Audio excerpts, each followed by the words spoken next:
Everybody talks about batching videos on YouTube like it's the best thing ever. But here's a couple of things that you need to understand about batching. I'm not really a big fan of batching videos, at least not now, not at this point in my career as a creator. I'm just starting out.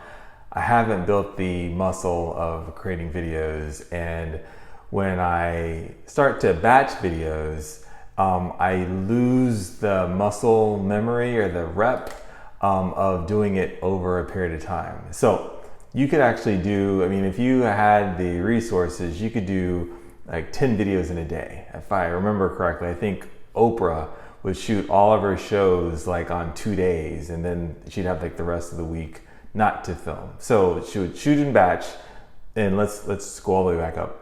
Batching, when I'm talking about batching, what batching is it's just scheduling content in advance. You can do this for most any social media channel. Like if you're on Instagram or if you're on Facebook, you can schedule when you want content to post.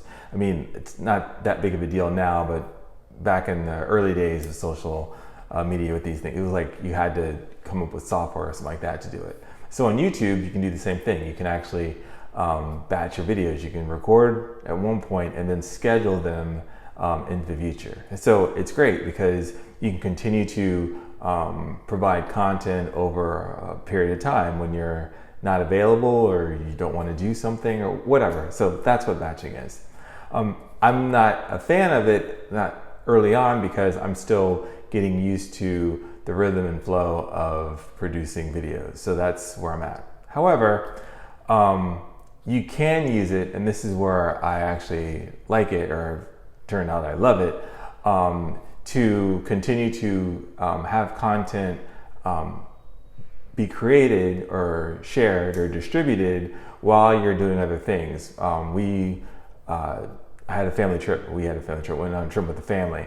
As you know, I actually have a family, I have a job, I have other things besides this YouTube, and I need to be fully present on those things. So one of the things my wife said was, or she mentioned right before the trip, was she was always like annoyed that I always have other stuff to do, like I've got other things going on. In addition to vacation, not like there's work stuff I got to do, but then there's always like my own personal stuff. So this time I decided, hey, I will record some videos, I'll schedule them, and then I'll be able to have the content go up and kind of thing. So works out great. I was able to be fully present or more present during the family events. We took a trip a few weeks. We took a trip earlier this summer, and I was recording videos while on that trip. So I had to like sneak away to the business center to record videos, and it kind of like, just like this little like you're not present around your family. And so that happened. So on the one hand, I'd say don't do it because you, at least not early on, are still getting the muscle of creating videos and so on and so forth. On the other hand, I'd say definitely do it if you see some upcoming challenges, like in your time, like you've got stuff coming up. You know it's going to be busy. So why add the stress of trying to record and upload videos in addition to all the other things you have going on? So that's the pros and the cons.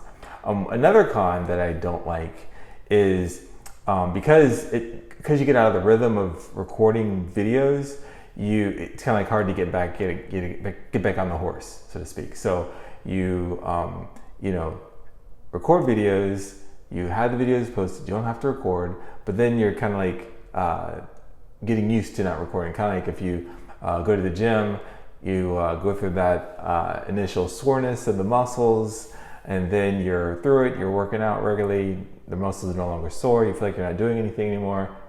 I'm speaking from my own personal experience. And then you take some time off, like a few days, and you come back and now your muscles are sore again. Same thing with the whole video piece. So those are the pros and the cons. I think it's great if you can build out, let's say, a buffer of videos so you can continue to be consistent in what you're doing, but also it'll give you some time. It'll take the stress the pressure off from like having to produce you can on a consistent basis, when you can focus on other things like building out your editing skills. I'm talking to myself, improving your lighting, talking to myself, just other things that you can work on while still having the videos go up. Now, I came to this conclusion because, as you know, I'm in the middle of a challenge, a self-imposed challenge of producing 100 videos in 100 days.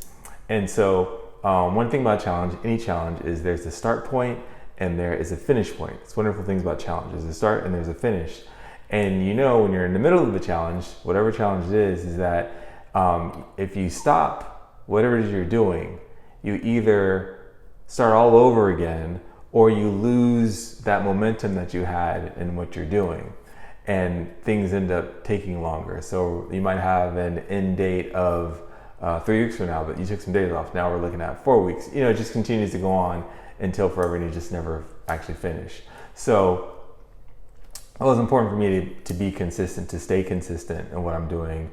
Keeps me engaged, keeps me reminds me of what I'm doing, what I'm accomplishing here. So I hope that was helpful. It's my own personal take on batching. I know I've seen creators talk about batching, and they'll say like they can't do more than 3 videos in a day, and I'm like, I don't really understand. But again, a lot of things you learn by doing. You don't really understand until you actually do. So that's what I've learned.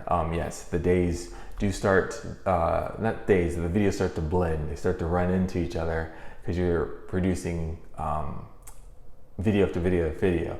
And the other thing you want to be aware of is that if you batch create videos, you need to batch edit, because there is a huge, and I shouldn't say huge, but keeping everything organized becomes a little more challenging, because now you've got like videos and you gotta go edit the video, which video was talking about what order, so on and so forth. So you gotta stay on top of things. Not saying don't do it, I'm just saying it's just something to be reminded of. So you've got the benefit is you can continue to distribute content. You can focus on other things that are going on in your life. It helps you to be consistent, stay present, and when there's stuff happening. The downside is you can lose your recording muscle. You kind of like get out of rhythm of what you're doing, and you can kind of get a little mixed up in terms of editing if you're not editing in batches like you recorded the video. Hope that was helpful. Just wanted to share a little change of heart for me. So that's all I got for you. Thanks. Bye.